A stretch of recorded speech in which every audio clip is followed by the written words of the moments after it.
Assalamualaikum warahmatullahi wabarakatuh.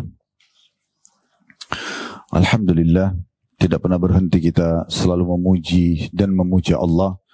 Termasuk Allah masih memberikan kita umur pada hari ini yang harusnya sebagai bentuk syukur kepada Allah kita maksimalkan di atas ketaatan kepadanya, yang merupakan tujuan utama kita diciptakan. Sebagaimana Allah kekalkan dalam surah Az-Zariyat ayat 56, "Wa ma khalaqtul jinna wal insa illa liya'budun."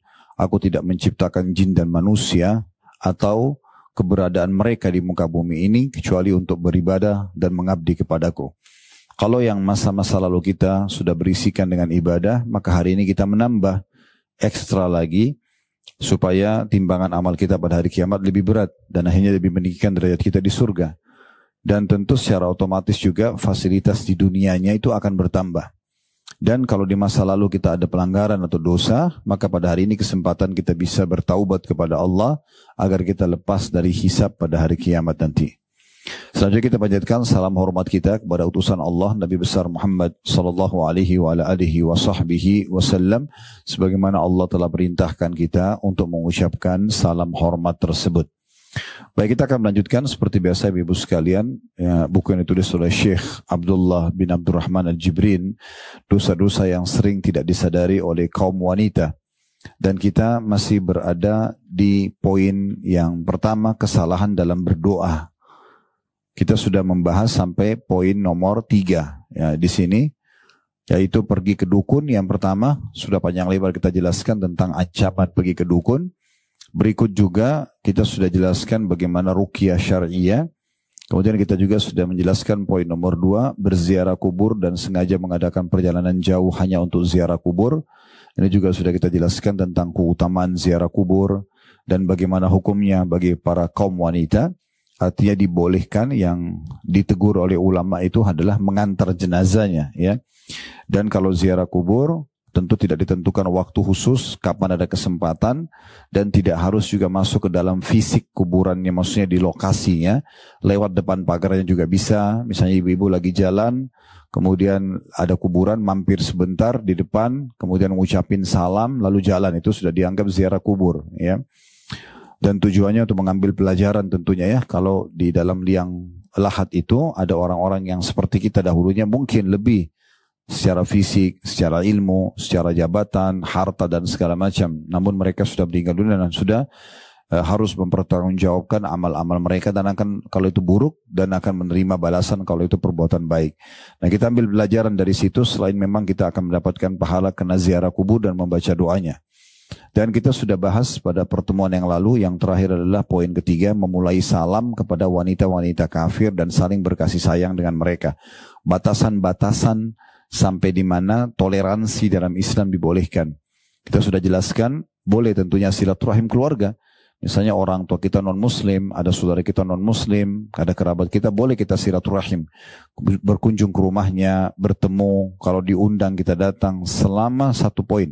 Ya, bukan ritual mereka, bukan undangan ibadahnya. Ya, kalau sudah ibadahnya tidak boleh. Kalau ibadah, la a'budu ma ta'budun, wa la antum 'abiduna ma'bud. Saya tidak akan sembah dan mengikuti ritual yang kalian lakukan. Kalian juga tidak perlu mengikuti ritual yang kami lakukan. Lakum dinukum waliyadin. Kalian punya agama, kami punya agama. Tapi selain daripada ini boleh. Boleh bertetangga dengan non-muslim, boleh paran bisnis dengan non-muslim, semuanya ada. Nah, tapi yang dititik beratkan pada pertemuan yang lalu itu adalah tidak bolehnya memulai mengucapkan salam. Jadi tidak boleh kita pertama mengucapkan salam. Yang boleh adalah kalau mereka ucapin salam, kita menjawabnya. Dan sudah saya jelaskan ya. Jadi kalau ada yang non-muslim, misalnya tetangga ibu, teman bisnisnya, mungkin ibu punya toko atau kios, ada tamu konsumen datang non-muslim, tapi dia tahu karena kita muslim, dia salam misalnya. Salamnya dia ucapkan misalnya pakai salam muslim, assalamualaikum warahmatullah misalnya, atau assalamualaikum, kita cukup menjawab wa'alaikum. Itu aja jawabannya ya, karena memang itu yang diajarkan oleh Nabi alaihi salatu wassalam. Tapi kita tidak boleh menunjukkan ya kalau kita yang memulai salam itu ya. Dan itu juga dibahas itu tentang masalah wala wal bara ya, bagaimana kita wala itu kepada orang-orang mukmin dan kita bara berlepas diri dari kekufuran orang-orang kafir. Apapun yang berhubungan dengan ritual mereka kita tidak boleh mendukungnya ya. Termasuk masalah ucapan Natal, kenapa tidak boleh kita ucapkan ya? Kita boleh bertetangga, boleh silaturahim ke kerabat. Tapi kalau ucapin selamat ini seakan-akan kita mengatakan selamat Allah itu punya anak, kan gitu. Itu tidak benar, ya. Kemudian yang keempat sekarang yang kita bahas adalah jahil, tidak tahu tentang urusan agama dan enggan mempelajari ilmu syariat. Nah, ini terlalu banyak muslimah yang lalai dengan poin ini. Ini yang akan kita bahas pada kesempatan ini. Tidak mau hadir di majelis ilmu seperti ini. Bahkan subhanallah sudah sangat mudah. Fasilitas rumah sudah disiapkan atau majelis taklimnya atau masjidnya ber-AC, disiapin konsumsi, kadang-kadang dibagiin buku, pematerinya sudah datang, tapi juga subhanallah masih menunda-nunda. Seakan-akan lebih penting urusan lain daripada menuntut ilmu. Perlu digarisbawahi dalam masalah ini, kita sebagai seorang muslim, Bu, lebih penting dengan ilmu ini daripada makanan pada saat kita lapar, minuman pada saat kita sedang haus, tempat tidur pada saat kita sedang capek, obat pada saat kita sedang sakit. Kenapa? Karena ilmu agama akan memandu kita mana makanan, mana minuman, mana tempat tidur, dan mana obat yang boleh dan tidak boleh sesuai dengan hukum Allah subhanahu wa ta'ala. Jadi kita memang dalam majelis ilmu seperti ini atau dengarin ilmu bukan kapan saya ada waktu, tapi memang harus ada waktu. Kita harus tahu ini adalah bagian daripada agama kita. Pondasi agama Islam adalah ilmu. Belajar ilmu umum, ibu belajar ekonomi, ibu belajar ilmu apa sajalah, ya, arsitektur, menjadi insinyur atau IT atau apa saja. Semua itu urusan dunia. Itu hukumnya sunnah muakkadah, pilihan. Tapi belajar ilmu agama, ibu tahu tentang hukum haid, hukum nifas, melahirkan, kemudian hak-hak suami, ya, kemudian halal haram, tentunya makanan, pergaulan, pendapatan, semua itu adalah bagian dari kewajiban, ya, bukan pilihan. Jadi fahami baik-baik tentang masalah. Jadi ini bukan opsional, tetapi sebuah kewajiban. Ini yang ingin dititik beratkan oleh penulis di situ. Kata beliau, kita perhatikan di halaman 5-nya, ya, khususnya yang berhubungan dengan hukum-hukum kewanitaan. Jadi ibu tidak perlu lagi bertanya sama orang bagaimana kalau haid saya terlambat, saya biasanya 7 hari, sekarang jadi 10 hari, bagaimana hukumnya. Ini sudah rutin setiap bulan datang. Harusnya sudah tidak perlu lagi bertanya, ini sudah harus dibaca, difahami, dengarin pendapat ulama, dengarin para ceramah para ulama-ulama atau dai-dai kita, baca artikel-artikel, dan sudah tidak boleh luput dari kita. Bagaimana hukum sholat pada saat terjadi istihadhah misalnya. Istihadhah itu adalah waktu yang lewat dari fase haid yang rutin. Misalnya ibu biasa 1 minggu haid 7 hari. Kemudian terjadilah perubahan, tiba-tiba ibu jadi 2 minggu misalnya. Nah, yang lebih dari 1 minggu yang biasa rutin itu dianggap istihadhah. Itu ibu tetap mandi, ibu tetap sholat, kan gitu. Jadi ini harus difahami, bukan lagi sebuah pilihan, tapi kewajiban, karena ini rutin. Ibu selalu ketahui masalah itu. Berapa lama fase nifas? Harus ditahu gitu, pendapat ulama seperti apa. Jangan sampai nanti sudah lewat dari masa yang ditentukan ulama, lalu kita anggap kita masih nifas, padahal sebenarnya sudah lewat. Mungkin itu sudah masuk dalam istihadhah juga, ya. Kalau dalam hadis disebutkan itu pembuluh darah yang pecah, ya, sehingga akhirnya tetap keluar darah misalnya, dan seterusnya, ya. Banyak hal-hal yang berhubungan dengan masalah itu. Terus bagaimana masalah hubungan interaksi biologis dengan suami, mana yang boleh, mana yang tidak boleh. Karena meletakkan kemaluan di kemaluan pada saat haid hukumnya haram, termasuk dosa besar. Meletakkan kemaluan laki-laki, maaf saya bahasakan supaya jelas, itu di dalam dubur itu hukumnya haram. Nabi SAW menggabungkan semua ini dengan sama hukumnya mendatangi dukun. Kata Nabi SAW, siapapun yang mendatangi dukun, itu hukumnya dosa besar. Ya. Bahkan kalau percaya pada dukun bisa kufur. Dan menggauli istrinya di dubur dan juga di kemaluan pada saat haid, maka dia telah kufur. Kufur ini maksudnya tidak keluar dari Islam, tapi dosanya bobotnya seperti dosa kekufuran. Contoh misalnya, ini hal darurat yang harus dipahami baik-baik, gitu kan? Dan kalau misalnya lagi haid, apakah memang tetap boleh istimta, menikmati biologis, atau suami ingin dilayani, tetap bisa. Hadis Aisyah radhiyallahu anha dalam Sahih, ya, hadis yang sahih riwayat Bukhari, kalau kami sedang haid dan Rasulullah SAW ingin menggauli kami, maka beliau memerintahkan kami menguatkan kain di tempat keluarnya darah. Kalau kita sekarang mungkin pakai pembalut gitu ya. Kemudian beliau menggauli kami. Berarti haid ibu harus tinggalkan suami, karena dia tidak ada haidnya. Dia tetap membutuhkan. Ini mungkin sedikit tabu, tapi hukum syariat harus difahami. Makanya di sini dijelaskan jahil dan tidak tahu terhadap hukum syariat. Ini bukan pilihan, harus tahu tentang masalah itu. Onani haram hukumnya bagi laki-laki. Tapi kalau istrinya melakukan tidak haram. Misal, Dan Nabi SAW mengatakan dalam hadis yang lain pada saat wanita haid bertanya, beliau mengatakan lakukan apa saja kecuali persetubuhan. Maka itu hukum-hukum syar'i yang harus betul-betul difahami. Masa ibu habis melahirkan, menyusui, berapa lama fase menyusui itu? Apa haknya anak-anak? Apakah itu wajib bagi saya? Apakah itu hukumnya sunnah? Harus ditahu. Karena ada ibu-ibu punya ASI tapi dia nggak mau susuin. Alasan nanti maaf payudaranya jatuh lah, tuh apalah segala macam alasan yang tidak masuk akal. Padahal itu hak anak, kewajiban. Ya. Dan itu bentuk transfer kasih sayang selain nutrisi kepada anak-anak misalnya kan gitu. Kedekatan batin seorang ibu dengan anaknya. Yang kita sudah tidak asing kalau baru melahirkan, kalau bayi itu langsung diisapkan di puting ibunya, maka itu akan lebih mudah nifas ya, dan juga lebih menenangkan si bayi tersebut. Itu berapa kali saya bertanya pada bidan, pada dokter pada saat istri kami melahirkan, dan itu ternyata betul. Dan efeknya memang betul pada saat dilakukan bayi itu diberikan pada ibunya dan terjadi hal-hal yang memang sudah ditelusuri penelitiannya. Dan sekian banyak hukum-hukum berhubungan dengan masalah ini. Tentu ada hukum sholat, safar, kapan bisa jamak qasar, berapa lama jamak qasar itu, jamak digabung dan qasar dipangkas. Kalau musafir kan dalam hidup ibu pasti akan ada safar. Ini hal-hal darurat, bukan lagi setiap musafir baru bertanya, baru mencari tahu. Itu harus sudah dihafal di luar kepala. Ini semua tidak boleh jahil. Masalah tawaf dalam kondisi haid tidak bisa. Sering kami ingatkan jemaah umrah, jemaah haji kami. Bu, tolong bu, ibu minum penunda haid. Saya sampaikan di manasik berulang-ulang. Kalau yang masih haid, belum manufos, maka saya ingatkan. Ya, jadi itu sudah fatwa ulama. Dan itu memudahkan. Berarti ibu bisa tawaf, ibu bisa leluasa sholat di Masjidil Haram selama haji dan umrah. Juga bisa diminum pada saat puasa Ramadan. Jadi tidak perlu punya utang.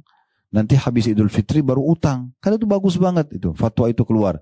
Ya, berarti ini harus difahami darurat dalam agama, gitu kan? Sampai berapa kali saya ingat, tapi subhanallah ada saja jemaah yang kadang-kadang ngeyel ya. Jadi ada satu bapak datang ke saya pada saat kami sudah pas masuk ke Mekah. Jadi sudah saya ingatkan dari manasik di Jakarta mungkin jauh sebelumnya gitu. Tapi dia datang, Ustaz, bagaimana Ustaz ya? Kita sudah mau tawaf tapi istri saya haid. Loh Pak, kan sudah saya sampaikan untuk manasik. Kenapa nggak minum obat penunda haid? Ya istri saya bilang alami saja. Ya sudah, saya nggak bisa berikan fatwa apa lagi. Berarti ada risikonya Anda nggak bisa ikut sama kami. Yang jadi masalah semua travel, apalagi kalau paket umroh reguler itu cuma 9 hari, terbatas sekali. Di Mekah itu cuma 5 hari 4 malam, haid 7 hari. Gimana caranya? Kan serba salah. Kenapa harus ngeyel sementara ada fatwa ulama? Nah ini karena kejahilan terhadap ilmu agama. Alasan alami itu gak nyambung gitu. Nah ini kemudahan Allah kasih. Nanti normalkan lagi setelah kembali dari umroh dan haji misalnya. Nanti normalkan lagi setelah Ramadan. Kan gitu. Jadi enak bisa berjalan sesuai dengan syariat Allah Subhanahu Wa Taala. Itu contoh-contohnya. Ini kenapa? Karena kejahilan, tidak faham. Ya, tidak faham. Jadi Bapak Ibu harus fahami baik-baik ya. Ada perbedaan antara abid sama alim. Abid itu orang yang suka ibadah tapi nggak punya ilmu. Dan ada alim, orang yang faham agama dan dia praktikkan.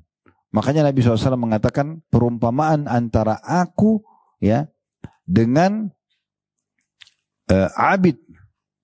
Perumpamaan seorang alim dan abid di antara kalian, ya, orang yang faham dengan orang yang cuma suka ibadah tapi gak punya ilmu, itu perbedaannya seperti aku, kata Nabi SAW, dengan orang yang paling bodoh di antara kalian. Jadi Nabi SAW kasih perumpamaan dirinya. Ibu kalau faham ilmu agama, Nabi SAW kasih perumpamaan seperti diri beliau.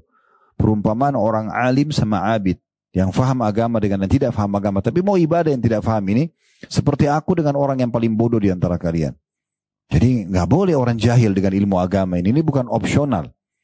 Ibu hadir di majelis begini bukan pilihan, Bu. Bukan kapan ada waktu, wajib hukumnya. Nah itu dalil yang diangkat oleh beliau. Di sini sabda Nabi SAW, talabul ilmi faridatun ala kulli muslim. Menuntut ilmu agama itu wajib bagi setiap muslim. Di sini muslim maksudnya laki-laki dan perempuan, ya. Dan di masa kita sekarang, Masya Allah, sudah Allah mudahkan ya Bu, ya. Ibu bisa belajar dengan online. Handphone kita sudah jadi perpustakaan berjalan. Gak ada alasan lagi. Di masa dulu tuh susah sekali. Imam Bukhari rahimahullah kadang-kadang Bu, untuk mempelajari sebuah hadis beliau harus menunggangi tunggangan. Waktu masa itu masih kuda, masih unta. Ya, maka berjalan 1 bulan kadang-kadang untuk mengambil sebuah hadis. Kita sekarang mau baca 1000 hadis sehari bisa. Tinggal searching mau masalah hukum hadis-hadis tentang wudu misalnya. Oh, keluar semua artikel. Mau dengerin ceramah, audio, mau lihat visual, bisa kita ketik luar biasa di YouTube, di Instagram, di Facebook, di TikTok, semuanya ada dengan sangat mudah. Sehari kita bisa dengerin mungkin puluhan tema kalau kita mau. Kalau sebelum habis sholat subuh, habis zikir pagi, sebelum aktivitas ibu sudah bisa putar satu tema ceramah yang ukuran mungkin durasi setengah jam. Udah bisa dengerin. Nanti di mobil, perjalanan menuju ke taklim atau ketemu sama teman-teman atau silaturahim keluarga atau menuju tempat kerja bisa dengerin lagi. Pulang dari tempat kerja juga begitu. Di waktu istirahat juga bisa begitu. Sebelum tidur malam juga bisa begitu. Anak-anak bisa diperdengarkan, dibiasakan dengar ceramah di rumah. Dan sekian banyak faedah yang bisa diambil dari ilmu-ilmu tersebut dengan fasilitas yang ada sekarang. Hadis ini hadis sahih diriwayatkan oleh Ibnu Majah dan ini disahihkan oleh Syekh Albani. Tentu di sini penulis seperti biasa ya, tradisi beliau hanya mengangkat sebuah dalil. Nanti kita akan panjang lebar menjelaskan dengan syarahnya. Baik, sekarang saya akan masuk ibu-ibu sekalian ke syarah. Tentu kalau kita bicara tentang ilmu ini luar biasa, syarahnya sangat banyak ya. Kita akan mulai dengan hadis Abu Darda radhiyallahu anhu, dan hadis ini tentunya hadis yang sahih ya. Di mana Nabi SAW bersabda, "Man salaka tariqan yatlubu fihi ilman, salakallahu bihi tariqan min turukil jannah." Ini tambahan syarah pertama ya. Kenapa? Atau ibu bisa tanya, saya dapat apa Ustaz kalau hadir dalam majelis ilmu? Karena memang tidak ada cara yang terbaik memotivasi kita untuk mengerjakan sebuah ibadah kecuali ibu tahu ibu dapat apa. Dan dalam Islam ibu boleh bertanya ya. Misalnya kalau saya disuruh sholat malam, saya dapat apa di sholat malam? Saya dikasih apa sama Allah? Saya kalau sedekah, jenguk orang sakit, berzikir, baca Quran, majelis ilmu, saya dapat apa? Biasa bahasa ceramahnya itu fadilahnya. Tidak ada satupun ibadah dalam Islam bu, tidak ada keutamaan, tidak ada. Fadilahnya ada. Dan saya selalu sarankan jemaah saya di pengajian, kalau usahakan sebelum mengerjakan satu ibadah pun ibu jangan kerjakan kecuali ibu sudah tahu ibadah keutamaannya apa. 5 menit saja. Misalnya ibu mau sholat duha, ketik keutamaan sholat duha di Google misalnya, keluar semua artikel dengan segala macam dalil yang ada dari ayat Al-Quran, dari hadis Nabi SAW, dari perkataan sahabat, banyak sekali. Jadi kalau mau termotivasi dan bisa istiqamah, konsisten mengerjakan sebuah ibadah, cari tahu tentang keutamaannya. Ya, jadi jangan pernah melakukan ibadah kecuali ibu sudah tahu keutamanya, baca ya. Kemudian sama kalau kita terbiasa dengan satu pelanggaran agama. Misalnya ibu lebih tahu dirinya ibu ada pelanggaran agama apa yang ibu lakukan misalnya. Cara meninggalkannya bagaimana? Coba cari tahu tentang ancamannya. Misalnya kita masih transaksi riba. Ketik di Google tentang ancaman riba. Keluar semua artikel dari dalilnya. Mau dengarkan audio dan melihat visualnya juga ada di media tadi, YouTube, Instagram, TikTok, segala macam ini ada. Ya di Facebook ada. Bisa kita tonton misalnya. Maka nanti akan membuat kita meninggalkan itu. Kita jadi tidak mau melakukannya karena ada ancamannya. Dan kita bisa konsisten untuk meninggalkannya. Nah, untuk membuat kita semangat supaya menjalankan kewajiban menuntut ilmu ini, kita harus tahu kita dapat apa. Ya, jadi memang secara fitrah jiwa manusia itu suka untuk dijanjikan. Nah, janji yang pertama adalah sabda Nabi SAW yang berbunyi, barang siapa yang menempuh jalan untuk menuntut ilmu atau mencari ilmu. Kayak ibu tadi luangin waktu sekarang datang jalan, transportasi segala macam, maka Allah akan mudahkan baginya jalan menuju ke surga atau salah satu dari jalan-jalan menuju ke surga. Karena dengan ibu belajar agama, ibu jadi tahu tentang amal-amal apa yang membawa ibu masuk dalam surga dan amal-amal apa yang membawa ibu masuk ke dalam neraka. Jadi ibu kerjakan yang ke surga dan yang ke neraka ibu tinggalkan. Nah, ini poin yang memang akan memudahkan kita menuju ke surga ya. Dan ini bisa dengan berbagai macam cara sebagaimana sudah kami sebutkan tadi, bisa dengan online, bisa dengan offline ya. Media-media di masa kita sekarang sangat mudah, jadi jangan disia-siakan. Kalau perlu ibu selama di rumah, kalau lagi nggak keluar, putar aja ceramah itu. Ya bedain ya, kalau tilawah Al-Quran ibu nggak boleh putar kecuali ibu dengar. Ya, karena memang Allah mengatakan tentang Al-Quran, فَإِذَا قُرِئَ الْقُرْآنُ فَاسْتَمِعُوا لَهُ وَأَنصِتُوا. Kalau Al-Quran sedang dikumandangkan, maka dengarkan atau diikuti, renungi ya. Tapi kalau majelis ilmu masih bisa, mungkin ibu sedikit lalai, lagi goreng, lagi ambil minuman, lagi ngurus anak, Tapi ceramah itu tetap terdengar di rumah misalnya. Ada beberapa dalil yang luput, tidak berdosa, nggak ada masalah. Ya, beda dengan Al-Quran. Maka tidak ada salahnya kita selalu nyalakan ilmu itu. Ya, banyak faedah yang bisa kita ambil. Dalil yang kedua adalah sabda Nabi SAW. Wa innal malaikata la tada'u ajnihataha ridan li talibil ilm. Kata Nabi SAW, dan sungguhnya para malaikat mengepakkan sayapnya, ya, melindungi para penuntut ilmu sebagai tanda ridho kepadanya. Sebagai tanda ridho kepadanya. Ya. Itu juga hadis yang sahih. Dan yang ketiga, sabda Nabi SAW, wa innal alima la yastaghfiru lahu man fis samawati wa man fil ardi wal hitanu fi jawfil ma'. Dan orang-orang yang alim berilmu itu, tentu kita tidak mungkin alim kecuali kita belajar, ya, akan diminta ampuni oleh seluruh penduduk langit. Malaikat, bintang-bintang, kita nggak tahu ciptaan Allah di langit sana, luar biasa banyaknya ya. Sampai kita pernah belajar ilmu pengetahuan alam, saya ingat dulu diberikan perumpamaan bumi kita ini seperti pasir dibandingkan dengan bintang-bintang yang miliaran jumlahnya di langit sana. Itu semuanya. Dan para malaikat-malaikatnya juga tidak nampak dengan mata kita, itu memohon ampun. Dan juga semua penduduk bumi, sampai ikan yang berada di air, memohon ampun untuk penuntut ilmu tersebut. Ya, ini luar biasa ya. Sebagian ulama mengatakan, juga masuk dalam makna, ya, di sini dimohon ampunkan oleh semua yang di langit, dimulai dari Allah Subhanahu wa Ta'ala. Allah memohon, Allah memaafkan kesalahan para penuntut ilmu tersebut, dan kemudian seluruh makhluknya ikut juga. Selanjutnya hadis tadi yang sempat saya sebutkan ya, yang Nabi SAW mengatakan, wa inna fadlal alimi ala al-abidi ka fadlil qamari lailatal badri ala sairil kawakib. Sesungguhnya keutamaan orang yang berilmu dibandingkan ahli ibadah adalah seperti perbandingan bulan di malam Badar dari bintang-bintang lainnya. Jadi seperti perumpamaan bulan yang sekarang kebetulan bulan purnama ini ya, lagi masuk di ayamul bid di pertengahan bulan, ini terang sekali ya. Tadi subuh saya sempat waktu jalan ke masjid, saya lihat ini sudah terang bulan, ini sudah masuk ke ayamul bid. Itu pasti kita bisa bedakan bulan itu bagaimana terangnya dia dengan dibandingkan bintang-bintang ada di langit sana. Seperti itulah perumpamaan menurut ilmu. Ini lafaz lain daripada hadis tadi yang sudah saya sebutkan di pembukaan kita, dan perumpamaan antara orang alim dan abid kalian adalah seperti aku dan orang yang paling bodoh di antara kalian. Begitu juga dengan hadis Nabi alaihi salatu wassalam, wa innal anbiya lam yuwarithu dinaran wala dirhama wa warathul ilm faman akhadha bihaddin wafir. Sesungguhnya para nabi-nabi itu tidak pernah mewariskan dan meninggalkan harta. Gak pernah Nabi SAW tinggalkan uang, ini loh harta satu kota Madinah bagikan buat umatku, gak ada. Dan semua nabi-nabi sama, tapi mereka mewariskan ilmu. Siapa yang mengambil ilmu itu, mempelajari dari Nabi SAW, dan semua ulama dan dai sibuk menyampaikan itu, menjadi penyambung lidah Nabi SAW, maka dia telah mengambil keuntungan yang paling besar.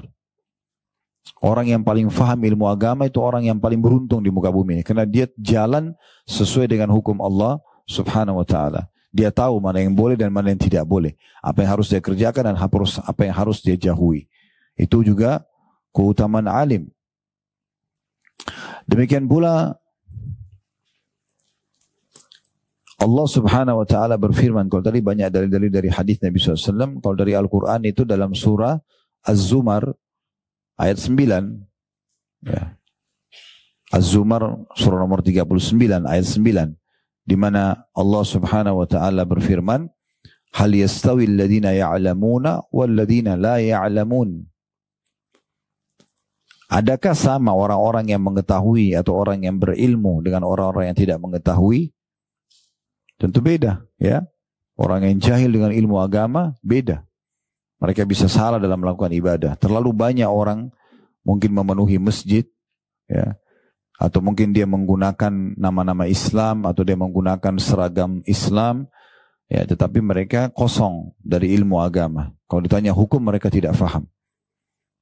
Dan ilmu agamanya dimulai tentunya dari bacaan Al-Quran, ya, harus tajwidnya benar, kemudian punya hafalan minimal surah-surah yang ada di juz 30, terus mempelajari beberapa hadis Nabi alaihi salatu wassalam yang sahih, seperti hadis Arba'in Nawawi misalnya, hadis 40 Imam Nawawi, dimulai dari situ, dan bukunya cukup banyak dijual tipis, ya, murah sekali. Jadi kita bisa baca, ya. Kita juga bisa sebarluaskan ilmu itu, ya. Ini saya sarankan kalau ibu-ibu Allah bukain pintu rezeki, kita belum tentu bisa jadi penulis buku, Bu. Menulis buku itu nggak semudah yang dibayangkan. Butuh duduk, ya. Butuh kemudian memperhatikan dalil-dalilnya, kemudian memperhatikan kosakata yang tepat, ya. Belum lagi jumlah lembarannya dan segala macam lah sampai ke penerbitannya. Ini butuh biaya yang sangat besar dan mengambil energi yang sangat besar. Kalau kita belum mampu ke sana, ibu tinggal keluarin uang, beli buku itu sebarluaskan. Ya, saya punya sahabat dekat namanya Ali Ar-Rimi, hafidahullah, tapi saya sudah lama tidak ketemu beliau. Beliau pernah dulu sempat bertugas di ini. Yang saya kenal, ya, karena saya kenal beliau waktu beliau bertugas saja di Indonesia selama 4 tahun, sempat jadi dosen di kota Makassar waktu itu. Sama ada satu temannya juga, Syekh Hamad, ya. Beliau waktu di Makassar, saya pun masih tinggal di Makassar, saya sering datang ke rumah mereka kalau mereka butuh bantuan apa gitu, ya. Tapi ada satu perbuatan yang menarik dari orang ini. Saya bicara secara substansial karena saya tidak kenal secara pribadi keseluruhan. Tapi ada yang menarik yang selalu dia lakukan, dia sampai ini saya jadikan bahan dalam ceramah. Dia selalu kalau keluar sama istrinya, itu pasti bawa buku terjemahan bahasa Indonesia, walaupun cuma 2-3 buku gitu. Kalau dia pergi ke mall, dia pergi ke supermarket, selalu dia tanya pegawainya, Muslim? Iya, dikasih buku sama dia. Kasih buku saja gitu.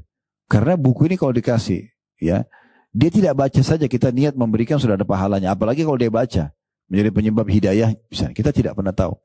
Ibu kalau silaturahim ke rumah keluarga, bawa buku-buku kecil. Titip, ini ada buku yang saya bawa. Mungkin anggaplah pembantunya yang baca, nggak masalah.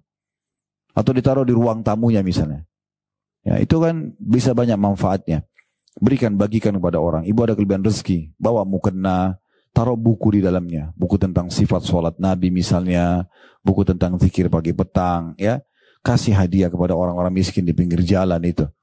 Ya, kasih kepada mereka. Kalau laki-lakinya mungkin kasih baju koko, mungkin tidak usah yang tidak harus mahal, tapi kita bisa berbagi. Ilmu itu gampang sekali kita bisa bagi, dan tidak ada yang mengalahkan hadiah terbaik yang kita berikan orang dibandingkan ilmu. Karena ilmu itu kalau makanan bisa habis, pakaian juga bisa rapuh, tapi bisa rusak maksud saya. Tapi kalau ilmu enggak, ya. Mungkin hari ini dia belum baca, besok dia baca. Hari ini belum dipraktekin, mungkin besok dia praktekin misalnya. Maka itu termasuk poin yang perlu kita perhatikan, ya. Kita coba berbagi ilmu. Saya pernah menangkap sebuah cerita yang menarik di Saudi. Ada satu ibu stroke. Dia stroke di atas ranjangnya, tapi bersuku-suku di Afrika masuk Islam di tangan dia. Awal ceritanya itu, dia punya pembantu, kalau tidak salah dari Ethiopia. Kemudian belanja ke kayak kios kecil lah kalau kita, ya. Toko kaki 5 di dekat rumahnya. Terus di situ kalau di Saudi itu memang sering kali, apalagi kalau musim haji itu banyak sekali mereka cetak gratis buku dalam bahasa berbagai macam bahasa, termasuk bahasa Indonesia, ya. Ibu kalau lagi umrah, kalau bagi ke tempat Uhud, Gunung Uhud, itu ada kalau lihat ada kayak konter besar warnanya biru muda sama biru tua kalau nggak salah, ya, warnanya itu kalau ibu kesana itu dibagi cuma buku-buku. Ibu cuma bilang saya orang Indonesia, dikasih buku bahasa Indonesia. Macam-macam, ada buku tentang akidah, ada tentang fikih praktis, ada tentang gitu-gitu, ya. Itu dibagi-bagi cuma-cuma. Ya, ini sayang sekali kita masih belum punya program ini, ya. Ini sayang sekali. Indonesia menurut saya masih kurang ini. Kalau kita bagi buku itu manfaatnya sangat besar. Intinya teman-teman sekalian, dia lihat pembantunya pulang bawa buku. Terus dia tanya, lagi diranjang stroke ibu ini. Kebetulan dia juga punya kemampuan finansial, ya. Terus dia tanya, kamu baca buku apa? Dia bilang buku ini dalam bahasa negeri saya, dan ini buku tentang akidah.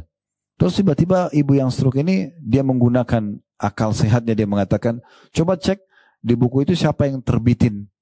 Di lembaran awal kan biasa itu ada penerbitnya, ya. Dicek situ ada nomor teleponnya, dan ini memang yayasan sosial. Memang mereka salah satu kegiatan sosial adalah mencetak buku agama dan disebarluaskan. Dia bilang, Bapak coba telepon, tanya. Ditelepon lah. Waktu itu masih pakai telepon rumah, belum ada handphone kayak kita. Ini masih cerita yang klasik. Mungkin di tahun 90-an gitu ya. Intinya, ditelepon kantor tersebut, lalu kemudian ibu ini bilang, coba tanya, cetak buku ini berapa biayanya? Disebutlah angkanya, cetak buku sekian ya.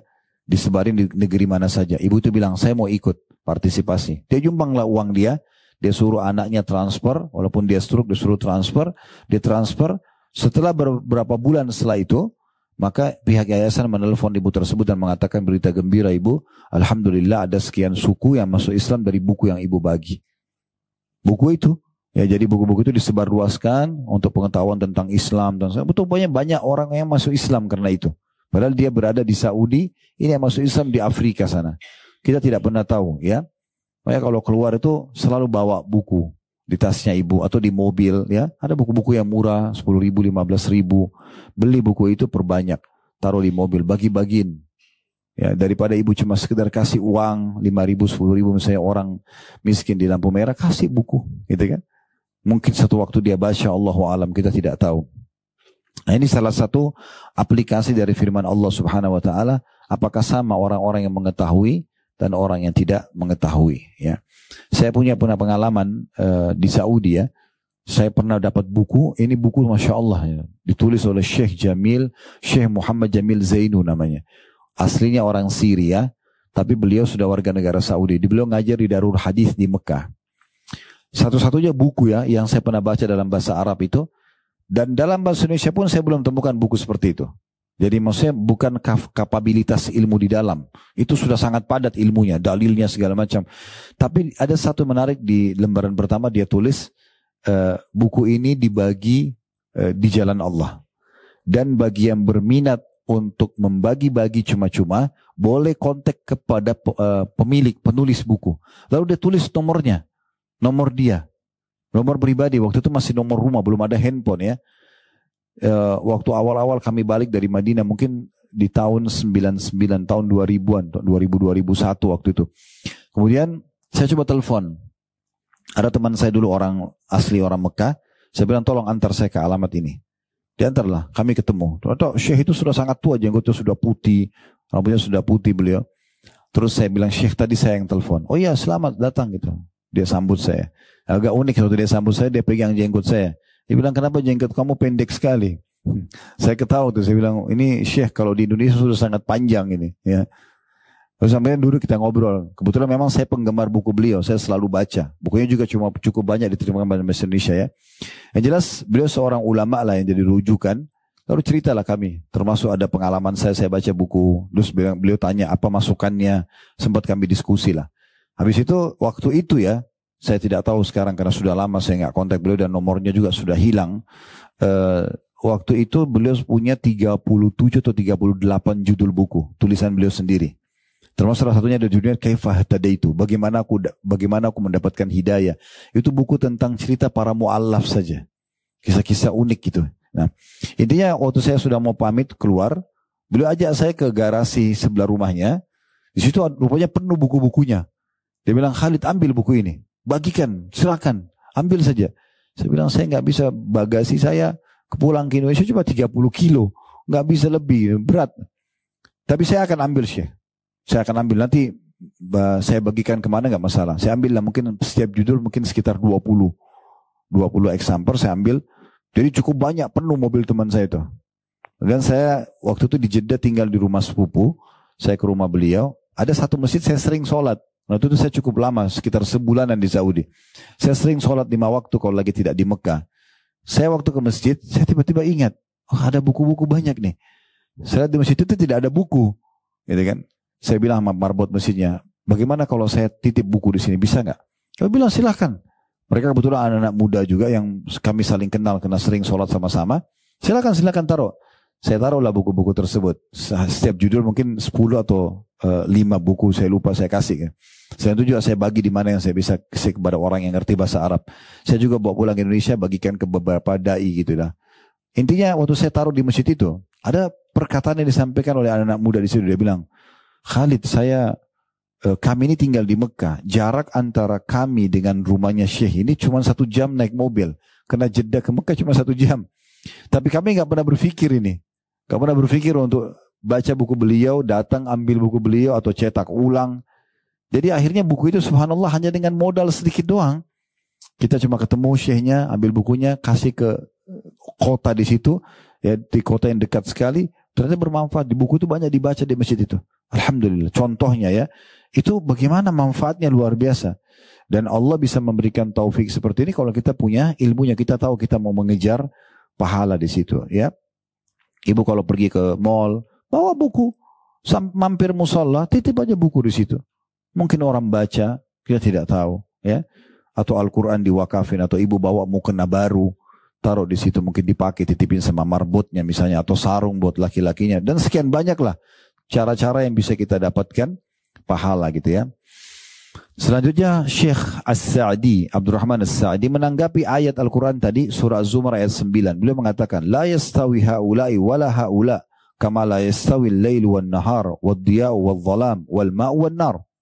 Yang dimaksud dengan tidak akan sama antara orang yang tahu dengan orang tidak tahu, beliau mengatakan tentu tidak akan sama mereka itu yang berilmu dengan tidak berilmu. Sebagaimana tidak akan mungkin sama antara malam sama siang, tidak mungkin sama antara terang sama gelap, dan tidak mungkin sama antara air sama api. Dia akan sangat beda sekali. Kemudian juga ada dalil yang lain tentunya ya. Disebutkan dari Al-Qadi Abu Abdillah Muhammad. Ini sudah bukan ayat Al-Quran, kita pindah ke perkataan salaf ya, atau bagaimana kondisi mereka. Bahwasanya Ali bin Ahmad As-Sona ya, Ubaidillah bin Ahmad As-Samsar dan ayah, dan dia mengatakan bahwa saya mendengarkan dari Abu Ja'far At-Tabari. Jadi kita langsung saja ke At-Tabarinya aja, ini sanadnya ya. At-Tabari itu salah satu ulama yang punya banyak buku karya ilmiah. Dia pernah berkata pada murid-muridnya, apakah kalian punya semangat untuk menulis tafsir Al-Quran? Berapa lembar yang mau ditulis? Ini dia tanya kepada murid-muridnya. Tanya murid-muridnya, ya, atau dia tanya murid-muridnya. Lalu At-Tabari sempat mengatakan 30.000 lembar. Malah mereka menjawab, Hada mimma tafnal a'mar. Menulis seperti itu 30.000 lembar bisa menghabiskan umur kami. Akhirnya kitab tersebut selesai dan diringkas dan menjadi sekitar 3.000 halaman. Jadi ada tafsir namanya tafsir Tabari. Beliau pernah mengajak murid-muridnya, ayo kita tulis buku. Susun buku tafsir, dikenal dengan tafsir Tabari. Tapi dia tidak sendirian, dia ajak murid-murid, kita sama-sama susun buku yuk. Bagaimana kalian bisa menulis buku? Bisa nggak tulis sampai 30.000 halaman? Mereka bilang itu akan mengambil umur yang cukup banyak. Lalu kata At-Tabari, kalau gitu kita bagi. Kita ringkaskan sampai akhirnya menjadi 3.000 buku, 3.000 lembar saja. Dan terjadi buku itu tercetak akhirnya. Buku itu tercetak akhirnya. Baik, kita akan coba pindah ke statement para ulama ya, berhubungan dengan masalah menuntut ilmu ini. Kita mulai dari Mu'adz bin Jabal radhiyallahu anhu, sahabat Nabi yang mulia. Sahabat ini mengatakan begini tentang masalah ilmu. Ta'allamul ilma fa inna ta'allamahu laka ta'allumahu laka hasana fa inna ta'allumahu laka hasana. Belajarlah ilmu agama itu, ilmu Islam, karena mempelajarinya itu akan dicatat pahala untuk wa talabahu ibadah, serta juga sengaja mencarinya ya, kayak ibu menulis, ibu coba ya mencari, searching, itu juga dianggap ibadah, tidak ada yang sia-sia. Wa mudzakaratahu tasbih. Ya, mengingat ilmu itu, kayaknya saya pernah hadir di majelis ilmu itu, pernah disebutkan hadis ini. Lalu kita buka lagi catatan kita. Ya, kita mengingat ilmu tersebut dianggap seperti tasbih. Wal bahthu anhu jihad. Mencari ilmu itu sendiri, menyusun sebuah tema, ya, sehingga menjadi sebuah tema atau sebuah buku karya ilmiah, itu adalah jihad, seperti pahala jihad. Wa ta'limahu man la ya'lamuhu sadaqah, dan mengajarkan kepada orang yang tidak mengetahui dianggap sedekah. Wa badlahu li ahlihi kurbah, dan juga mencurahkan tenaga untuk belajar dari ahlinya adalah pendekatan diri kepada Allah Subhanahu wa ta'ala.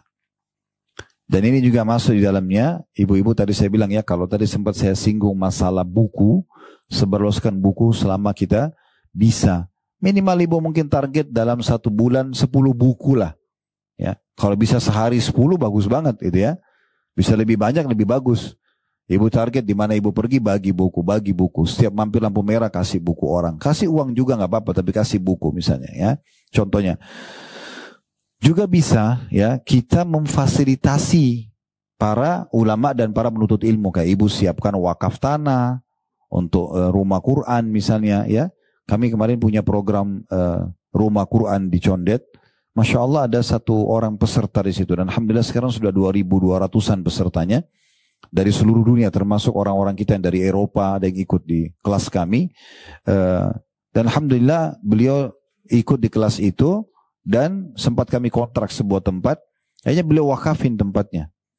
Jadi ada kos-kosan 9 lokal.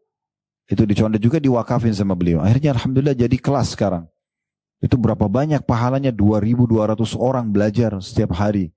Itu luar biasa gitu contohnya. Jadi daripada ibu punya rumah menumpuk, gak jelas untuk apa, nanti kalau mati juga gak dibawa gitu ya. Ingat sabda Nabi SAW, bukan kita tidak boleh punya harta simpanan, tetapi Nabi SAW mengatakan siapa yang lebih suka, dia kelola hartanya sendiri atau dikelola oleh ahli warisnya. Kata para sahabat, ya Rasulullah, kami lebih suka kalau kami kelola harta kami. Kata Nabi SAW, yang kalian infakkan semasa hidup kalian itu yang kalian kelola sendiri. Yang kalian tumpuk-tumpuk, lalu jadi warisan nanti itu dikelola oleh ahli waris kalian. Saya nggak tahu saya pernah cerita sini atau tidak, tapi ada pengalaman di Saudi Bu, di satu pengadilan. Ada 1 orang kayanya Saudi, itu punya sekian puluh hotel. Waktu dia meninggal, saya hitung dalam rupiah, mungkin 600 miliar peninggalannya. Uangnya. Tapi uniknya karena orang ini sibuk kerja, dia nggak sempat nikah, jadi nggak punya istri, nggak punya anak. Orang tuanya semua sudah meninggal. Dan dia anak satu-satunya, nggak ada saudaranya. Jadi waktu dia meninggal, hartanya melimpah itu oleh pemerintah Saudi diamankan. Lalu pemerintah perintahkan kepada pengadilan agama Islam di sana untuk mencari tahu siapa kerabatnya yang bisa jadi ahli warisnya. Ditemukan ada 3 orang Bu, sepupunya, tapi masih jauh, keluarga jauh gitu. Cuma mereka yang layak terima warisan. Dipanggil ke pengadilan, 3-tiganya bingung. Kenapa diundang ke pengadilan? Mereka takut mereka punya masalah gitu. Lalu hakimnya bilang, apakah kalian kenal si Fulan? Mereka bilang, oh iya kami kenal. Tapi orangnya agak eksklusif. Gak pernah ketemu kami gitu, kami gak tahu. Ya, kalau kami undang juga gak datang, kami gak kenal dia. Lalu kata hakimnya, orang ini baru meninggal. Dan meninggalkan harta yang cukup banyak. Kami tidak temukan warisan ahli waris kecuali kalian bertiga. Artinya ini kalau dibagi 3 Bu, berarti 200 miliar 1 orang. 1 miliar kan 1.000 juta. Akhirnya mereka dapat warisan. Ini tadi orang miskin, tiba-tiba jadi kaya semuanya. Ya, surat tanda tangan. Sebelum mereka tinggalkan pengadilan, ini yang kita perlu renungi ya. Waktu mau tinggalkan pengadilan, kata hakimnya, saya mau kasih masukan untuk kalian. Kalian kan dapat uang sekian banyak nih sekarang. Tidak ada kerja, nggak ada. Yang kerja ini isi mayit. Sekarang saya kasih saran, masing-masing keluarkan uang, kalau dalam real itu sekitar 200 sampai 250 ribu real, sekitar 1 M. Ya, ini kalian bertiga 1 M, jadi 3 M. Bangunkan masjid buat si mayit. Sebagai balas budi gitu ya. Orang dapat ratusan miliar gitu. Apa jawaban 3-tiganya? Ini kejadian nyata ya, kisah nyata. Yang satu mengatakan, saya punya utang banyak, saya mau bayar gitu. Artinya dia tidak mau nyumbang. Padahal utangnya berapa banyak. Artinya kalau dia keluarin 1 M masih ada 199 M. Coba bayangin. Gak mau dia kasih. Ini ahli warisnya nih. Jadi kalau ibu menghayal ahli waris mau kasih nanti belum tentu. Kan gitu. Yang kedua bilang, saya sudah lama hidup susah, sekarang saya mau hidup enak. Gak mau dia ngasih. Yang ketiga ini juga gak mau kasih, tapi dia bilang gini. Dia bilang begini hakim. Ini orang pemilik harta. Yang perlu kita balik bertanya, kenapa dia waktu hidup gak sedekah? Kenapa kami yang harus keluarkan? Kenapa bukan dia? Gitu. Harusnya dia masa hidupnya kan dia keluarin itu. Walaupun dia sebenarnya ujungnya tidak mau juga nyumbang ya. Tapi ini jadi pelajaran buat kita. Kalau ibu gak berinfak semasa ibu hidup, lalu ibu mau berharap siapa yang mau infakkan? Oh anak-anak saya Ustaz, oke, anggaplah anak bangun ibu 1 masjid. Mungkin sekarang kalau ibu bangun bisa 7 masjid. Bisa. Kan gitu. Ibu berharap disebarin buku atas nama ibu. Berapa kali? Umroh sama haji, berapa kali diumrahkan dan hajikan? Kan gitu. Kecuali kalau anak ibu betul-betul saleh, betul-betul luar biasa, nah mungkin. Gitu kan? Itu pun kadang-kadang masih mungkin terlalaikan. Mungkin dia lupa doakan, mungkin segala macam. Jadi masih hidup. Semua yang berhubungan dengan ilmu dukung. Wakaf buat masjid, nanti ada sholat 5 waktu, sholat Jumat dan taklim. Untuk pesantren, Islamic Center, rumah Quran, wakaf. Tidak mampu wakaf tanah, nyumbang. Kalau ada agar proposal diajukan, sumbang, kasih. Jangan selalu ikuti waswas syaitan, tapi kan Ustaz saya tidak tahu dia benar atau tidak. Itu bukan urusan kita. Kalau di ruangan ini ada orang datang, Bu, bawa proposal masjid, ini masjid mau dibangun 1M. Lalu kita semua nyumbang nih, dibawalah 1M sama dia. Bulan depan kita tahu orangnya penipu. Apakah kita rugi? Enggak. Innamal a'malu binniat. Semua sudah dengan niatnya. Kita niat menyumbang, kita sudah dicatatkan pahala Allah. Dia niat menipu, dia sudah dapat hukumannya. Selesai kok. Lalu untuk apa kita menilai orang ini jujur atau tidak? Orang minta kasih. Tugasnya kalau lagi minta eksekusi. Bukan negosiasi sama syaitan. Kan gitu. Selamatkan diri kita. Mungkin itu amal terakhir. Gak bisa dengan itu juga. Baik, yang lain. Apa saja? Kayak bagi buku tadi, berikan dukungan. Itu di Saudi, Bu. Luar biasa itu. Ulama-ulama itu dikeroyokin oleh orang-orang tuh. Ada yang bayarin listriknya, ada yang bayarin sekolah anaknya, ada yang kirimkan sembakonya. Karena mereka tahu ini orang, satu orang ini bisa ngajar 1000 orang. Seorang alim itu bisa membuat 1000 orang miskin sabar. Bisa 10.000 orang miskin jadi sabar. Orang yang berjihad bisa jadi semangat mau mati syahid, membela negara, membela agamanya. Itu dari seorang alim. Kedudukannya mereka sangat tinggi. Tapi sayang, jarang sekali orang yang mau memperhatikan poin-poin seperti ini. Bahkan kadang-kadang kita tahu tetangga kita ini seorang ustadz misalnya, hidupnya susah. Kita ngirimin beras saja enggak misalnya. Atau kita misalnya tidak lihat rumahnya rubuh, kita enggak berbaik. Atau masjid kita datang rumah Allah. Kadang-kadang ada orang yang unik ya. Dia disampaikan kakinya oleh Allah di sebuah masjid. Sholat di situ sebenarnya ada pesan. Pesan keimanan. Misalnya panas. Atapnya mau rubuh, karpetnya misalnya kotor. Bukan tugas kita, Bu, kalau sholat situ lalu kita hina masjid itu. Kita ketemu sama teman, jangan sholat di sana, masjidnya kotor. Kira-kira, Bu, kalau ada tamu berkunjung rumah kita lalu bilang begini, jangan bertamu rumah sana, rumahnya kotor. Marah nggak? Bagaimana dengan rumahnya Allah? Pesannya adalah, ibu Allah sampaikan kakinya di situ, ibu ambil alih itu. Kenapa ibu nggak renov selama ibu mampu? Nyumbang aja. Di dekat rumah saya di Condet pernah saya sholat di dekat rumah, itu ada keran airnya, saya pas mau masuk bocor. Saya langsung, antara azan nih kalau saya panggil marbotnya, Pak ini kenapa Pak, kapan rusak? Oh tadi pagi Pak Ustadz, dia bilang rusak. Berapa kira-kira biayanya? Sekian dia sebutkan. Saya korek kantong ada uang, saya kasih cash. Datang asar sudah selesai. Anggaplah dipakai seminggu aja keran itu. Berapa banyak orang berwudu. Tapi banyak orang tidak peduli, netes-netes air, kayak bukan kewajiban dia. Subhanallah, Allah liatin mata kita nggak peduli. Kan harusnya faham masalah itu ya. Orang wudu, Al-Quran berapa kali kita temukan robek-robek di masjid. Ganti Qurannya, karpetnya, laundrykan gitu kan. Panas, pasangin AC misalnya. Kan bisa. Kan bisa saja. Atau bayarin listriknya masjid itu. Atau musolanya ya. Dekat rumah kita pasti ada musola masjid. Ambil alih batang kemarin masjid. Listriknya berapa di sini?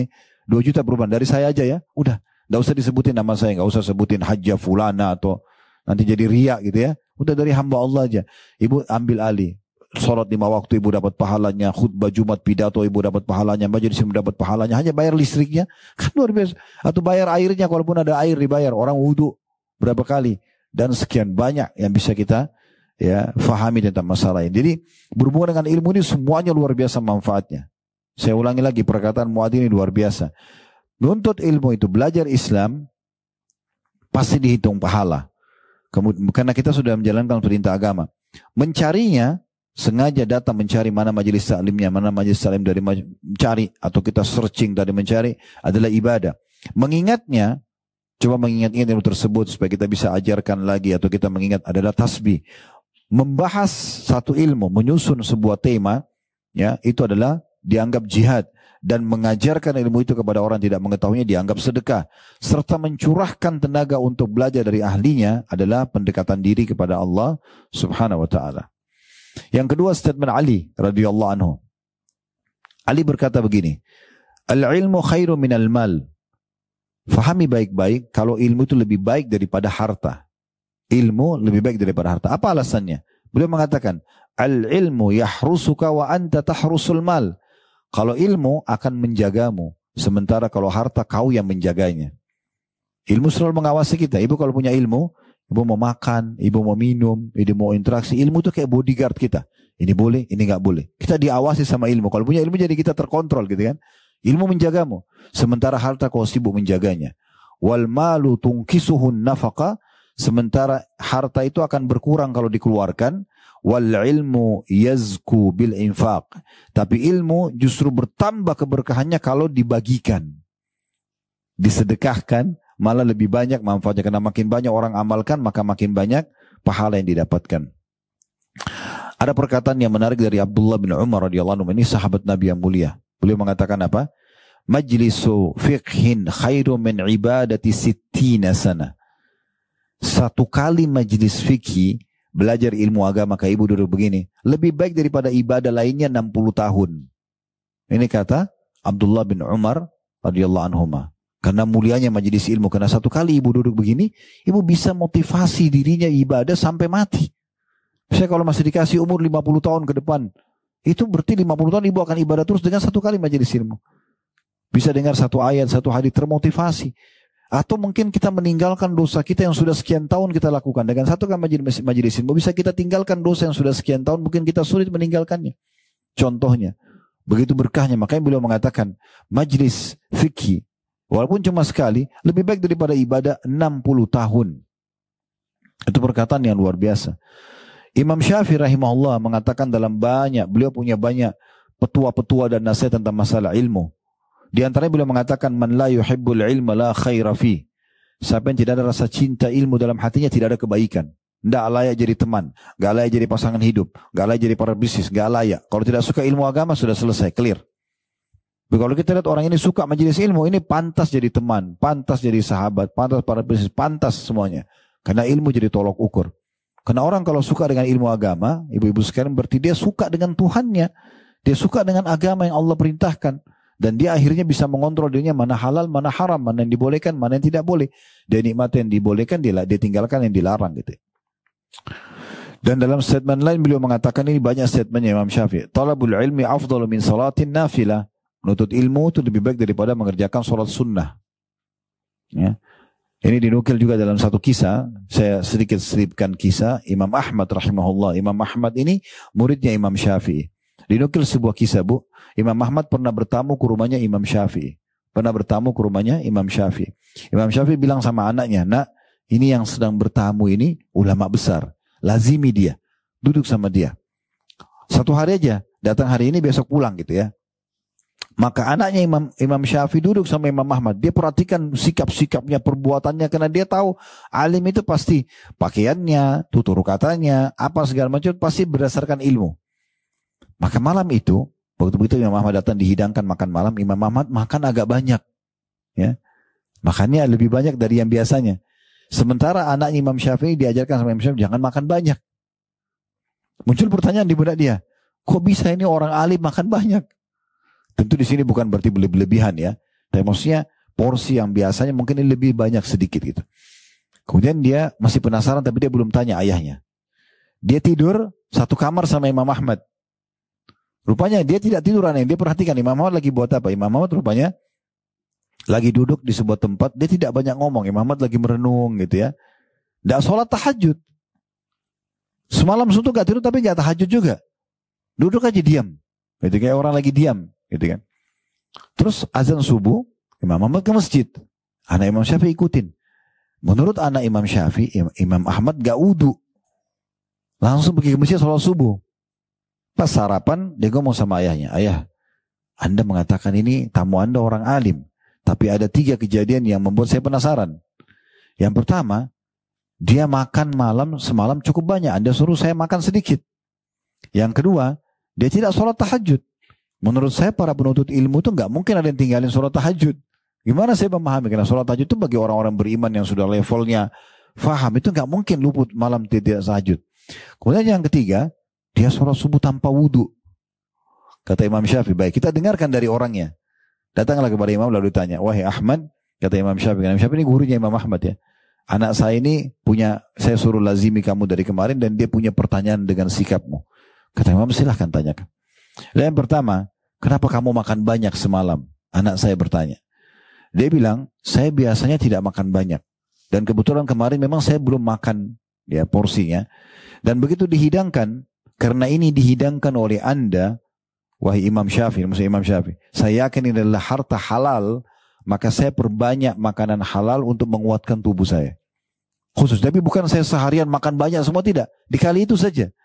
Karena saya tahu kalau halal masuk ke tubuh saya tidak butuh makan beberapa jam ke depan, sehingga ini bisa menguatkan saya ibadah. Itu harta halal. Yang kedua, tidak sholat tahajud. Dia bilang semalam, saya lagi merenungi hadis Nabi SAW, sambil saya merenung, sambil saya coba mengorek faedah hadis itu. Saya merenung, kayak misalnya hadis apa gitu ya, terus saya merenung faedah pertama, faedah kedua, faedah ketiga, itu semalam suntuk. Dan saya kalau berdiri, pindah tempatnya, itu konsentrasi bisa pecah. Saya melihat menuntut ilmu dan mencarinya seperti lebih afdal daripada sholat malam. Nah, ini berhubungan dengan perkataan tadi Imam Syafi'i ya. Sholat menuntut ilmu lebih afdal daripada sholat sunnah. Sholat tahajud sholat sunnah. Ya. Tapi itu renungan Imam Ahmad. Bukan berarti setiap malam dia tinggalkan tahajud. Tidak. Tapi di malam itu tidak tahajud karena dia lagi merenungi ilmu. Begadang untuk memikirkan ilmu. Terus yang ketiga, katanya kau pergi sholat subuh tidak wudhu. Dia bilang saya masih punya wudhu dari sholat isya. Saya nggak tidur. Dan tidak batal. Maka wudhu malam isya saya pakai untuk subuh. Selesai. Imam Syafi'i balik pada anaknya mengatakan, bukankah saya sudah bilang ini orang alim? Gitu kan? Jadi yang kita jadikan saksi bahasan, sholat malam pun ditinggalkan untuk nuntut ilmu. Ada statement juga beberapa ulama mengatakan penahnya para alim itu, tintanya itu lebih afdal daripada darahnya syuhada.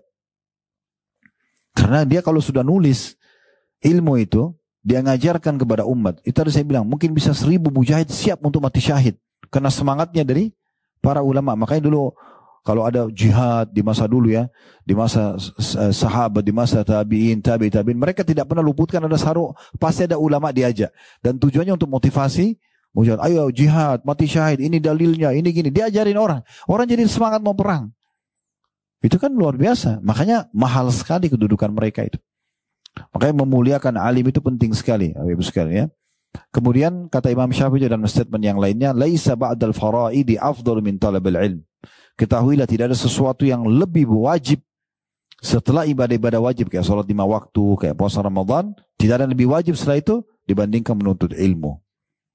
Ini lebih penting daripada semua aktivitas yang lainnya. Dan ini semua tentunya dikuatkan juga dengan banyak sekali hadis Nabi SAW ya. Tapi saya masih kuatkan lagi dengan perkataan Imam Syafi'i yang lain. Beliau mengatakan man arada dunya fa'alihi bil ilm. Siapa yang mau mendapatkan dunia dia harus punya ilmu. Wa man arada al akhirata fa'alihi bil ilm. Dan siapa yang mau akhirat dia harus punya ilmu. Kalau nggak sadar lanjutan statement beliau mengatakan wa man aradahuma fa'alihi bil ilm. Dan siapa yang mau dua-duanya, mau dunia mau akhirat dia harus punya ilmu juga. Ya, ilmu agama ini luar biasa manfaatnya gitu ya. Dan ini kita tutup dengan beberapa hadis Nabi SAW. Di antaranya adalah beliau perintahkan agar setiap orang yang punya kesempatan untuk hadir dalam majelis ilmu, maka dia usahakan hadir. Ya, ada undangan kayak gini, ada 1 jam diluangkan, 1 jam setengah, itu sangat penting. Karena Nabi SAW mengatakan, idza maratum bi riyadil jannah farta'u. Kalau kalian lewatin taman-taman surga, ya, maka mampirlah, duduk situ, ya. Maka ada orang yang bertanya, qala wa ma riyadul jannah? Apa itu taman-taman surga? Ya Rasulullah, kata Nabi SAW, hilaqul dzikir, berkumpul untuk berzikir. Ya, hadis riwayat Tirmidzi. Dan ini dimaksud dengan majalisul dzikir, kata Atha bin Abi Rabah rahimahullah, seorang ulama tabi'in, ini dimaksud dengan hadis majalisul dzikir. Majlis zikir adalah majalisul halali wal haram. Majlis yang membahas tentang halal dan haram. Kaifa tashtari wa tabi', bagaimana kau beli dan bagaimana kau jual. Wa tusalli wa tasum, bagaimana kamu salat dan kamu puasa. Wa tankihu wa tutallaq, dan bagaimana kau menikah dan juga bercerai. Wa tahujju wa ashbahu dzalik, dan bagaimana kau haji dan yang menyerupai itu semuanya. Terakhir dengan hadits Nabi SAW. Tentu kalau kita mau bicara ini banyak sekali ya. Seperti Ibnu Qayyim rahimahullah menyebutkan kurang lebih ada 100 ya keutamaan ilmu itu sendiri ya. Kalau ibu-ibu mau lebih lanjut nanti bisa baca hadits-hadits Nabi perkataan Ibnu Qayyim saya di Google keutamaan ilmu menurut Ibnu Qayyim. Itu beliau sebutkan lebih dari 100 poin ya berhubungan dengan masalah ini. Ada hadis Nabi SAW dan diriwayatkan oleh Abu Daud dan Ibnu Majah, dan ini hadisnya disahihkan oleh Syekh Albani. Kata Nabi SAW, "Man ta'allama ilman mimma yubtaga bihi wajhullahi azza wa jal." Siapa yang menuntut ilmu dan betul-betul tulus mengharap wajah Allah azza wa jal, maksudnya ikhlas karena Allah, la yata'allamu illa liyusiba bihi aradan minad dunya, namun ia malah niatkan untuk menggapai dunia, lam yajid arafal jannati yaumal qiyamah, maka dia tidak akan dapat mencium bau surga. Maksudnya di sini sebagai penutup ibu-ibu sekalian, kalau menuntut ilmu seperti ini usahakan niatnya karena Allah Subhanahu wa taala. Kalau tadi misalnya ada niat hanya karena diajak sama teman, hanya karena tidak enak diundang, hanya mungkin maaf ya, ada yang mau coba makanannya, ada yang mau ini dan itu, atau ada mungkin penawaran buku gratis atau apalah, ubah semua itu. Niatnya karena Allah Subhanahu wa taala ya. Artinya tidak ada indikasi dan tidak ada indikasi, tetap saja kita kerjakan, maka itu akan mendapatkan keutamaan yang kita harapkan tentunya ya.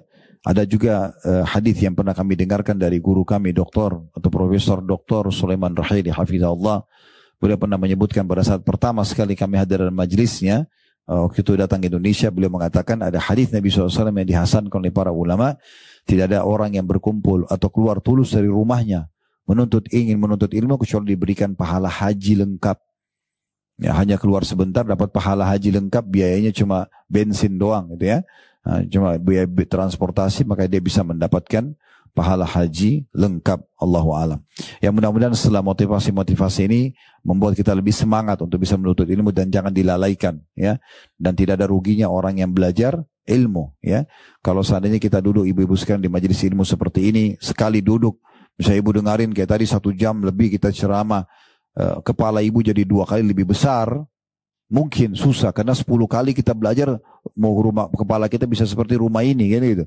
Tapi ini tidak, ibu belajar dari masih kecil ya, mungkin kayak anak-anak yang kita bawa misalnya, mereka mulai belajar sampai kita meninggal tidak mengurangi memori kita sama sekali gitu kan, sama sekali. Jadi tidak ada alasan untuk tidak belajar. Allahu a'lam.